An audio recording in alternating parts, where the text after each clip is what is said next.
Good morning, dear students of class 8. Welcome to the English online learning class. Today we are going to further read the text of the lesson, The Best Christmas Present in the World, Part 4.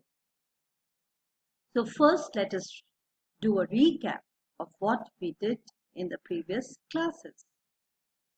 Now, the narrator, he spotted a roll-top desk in a junk shop in Bridport, and he always wanted to buy one. Now, this roll-top desk was of early 19th century and it was made up of oak wood. Now, he always wanted to buy an oak wood roll-top desk, but he was not able to buy because they were very expensive. This roll-top desk was in a bad condition and one leg was very badly mended. There were burnt marks on all the sides. And the thing was that this desk was cheap. And so he thought he would buy it, he would repair it. It would be a risk, but he would take this challenge. He bought the desk, made the payment, and then brought it to his workroom at the back of the garage. And he began working on it on Christmas Eve. Now, the condition of the roll-top desk was very bad. The veneer, the plastic layer of decorative wood, it had come out at several places. And it seemed as if both fire and water had damaged the desk. He had to open the drawers by using a lot of force, and the last drawer would not open. So he had to use his fist also to open it. And then when he opened it with force, he found that there was a small secret drawer, and in this secret drawer was a small black tin box. And on the top of it, cellotape was a lined note paper. And in this was written in shaky handwriting, Jim's last letter, received January 25, 1915.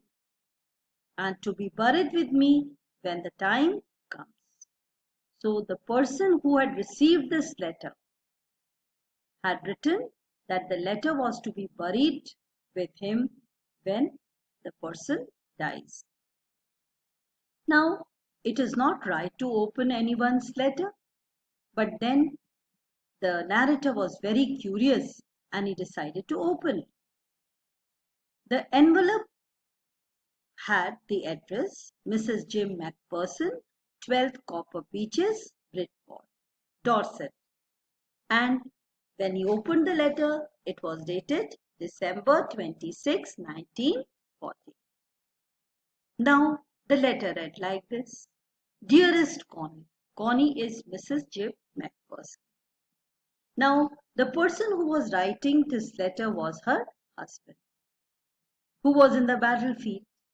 And he was writing that today I am in a better frame of mind. I am happy because what happened that Christmas morning was what was written in that letter. All the soldiers, they were standing in trenches, long deep ditches where soldiers hide from the enemy. It was a beautiful Christmas morning. But what surprised the English soldiers was that the German soldiers, they were waving white flags and they were shouting, Merry Christmas, Tommy. Tommy is the other English soldiers. And then their side also replied by wishing them same to you. Now, these German soldiers, they started coming forward. And they also said, don't shoot. Now, the writer of this letter, who was the commander of that group, said maybe it is a trick that they are playing. But then the German soldiers were in a mood to celebrate. They were waving bottles, saying that it was Christmas Day and let us have sausages and schnapps, a German drink made from grain. Now, their side soldiers also said, the English soldiers, little Private Morris said, come on, let us join them. Let us join the fun. And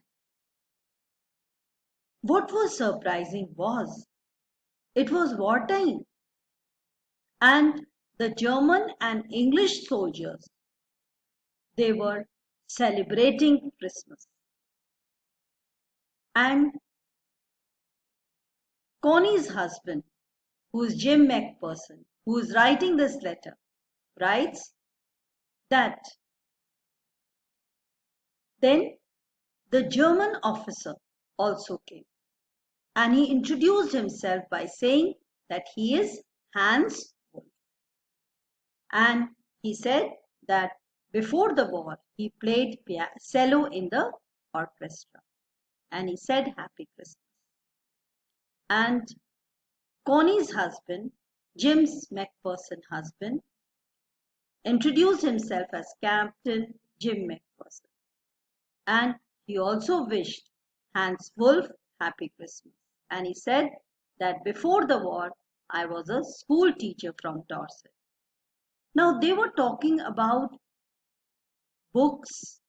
They were talking about their places from which they belong. They were talking about food. They were talking uh, about football. Then they started playing football. And in the football match, the German side won. But Hans Wolf, the commander of the German forces, said that it is not fair. Our side won, but the goal which your side made was really very fine. And Jim McPherson also said that if we had played cricket, we would have won. So they were talking about games, they were talking about food, they were talking about songs, they were talking about books. They were not talking about war. And they also felt, Hans Wolf said, that wars, they only bring losses. People die. Children are orphaned. Women become widows. Instead, matches should be played. Now that is the only way of resolving disputes. Wars are not a way of resolving disputes. Now let us continue from where we left in the previous class. The time came, and all too soon, when the game was finished, the schnapps and the rum and the sausage had long since run out. We knew it was all over. Now celebration time was over. Once again, they had to return back to their trenches and start the war. I wished Hans well and told him I hoped he would see his family again soon, that the fighting would end and we would all go home. So the German and the French and the English soldiers, they felt that the war would come to an end and they would return back to their families. I think that is what every soldier wants on both sides. Hans said, Take care, Jim McPherson. I shall never forget this moment, nor you. This moment is very memorable. I, as a German soldier, will remember, and you, as an English soldier, will remember this good moment of our life every time. He saluted and walked away from me slowly and willingly. I felt. He turned to wave just once and then became one of the hundreds of grey-coated men drifting back towards their trenches. So he joined the German soldiers who were returning to their trenches. That night, back in our dugouts, we heard them singing a carol and singing it beautifully. It was Still Nash, Still Night. Our boys gave them a rousing chorus of Wild Shepherd's Watch. So both the sides were singing carols in the night. We exchanged carols for a while, then we all fell silent. We had had our time of peace and goodwill, a time I will treasure as long as I live. So we enjoyed this time of peace and goodwill, unity. And this time I'm going to remember throughout my life. Dearest Coney, by Christmas time next year, this war will be nothing but a distant and terrible memory. He says next Christmas, probably this war is going to be over and it will bring with us bad memories of death, killings. I know from all that happened today how much both armies long for peace. Both the German and the English soldiers, they want peace. The war has gone on for too long, and everyone is tired of war. Many lives have been lost. Many children have been orphaned. Many wives have become widows. So war gives us nothing but sadness, but losses. We shall be together again soon. He's talking to his wife. Once the war is over, I'm going to join you. We will be together. I'm sure of it. And I'm sure I'm going to return back from war. Your loving Jim.